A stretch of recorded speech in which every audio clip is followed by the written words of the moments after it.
Asia full video పౌడం యొక్క means link ఇదే క్లిటోరియా చాట్లో ఉంది మరియు ఫుల్ టెర్నేటియా వీడియో ఛానల్ పేజ్లో మొక్క ఉంది, యొక్క వీక్షించండి. ప్రయోజనాలు ఈ వీడియోలో వివరిస్తాను. వీడియోని పూర్తిగా చూడండి. దీని యొక్క ఆకులు, పళ్ళు సూపు, సలాటు మరియు వంటకాలలో వాడడం జరుగుతుంది. ఆకులు, పళ్ళు జ్వరము, దగ్గు మరియు శ్వాసకోశ సంబంధిత వ్యాధులకు చికిత్స చేయడానికి ఉపయోగపడుతుంది.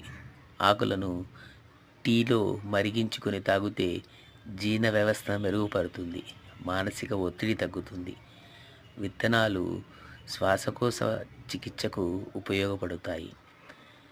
చర్మము, కేశ సంరక్షణలో ప్రధాన పాత్ర పోషిస్తుంది. మీరు వీటిని వాడాలంటే ఆరోగ్య సంరక్షకుని సంప్రదించిన తర్వాతనే వాడండి.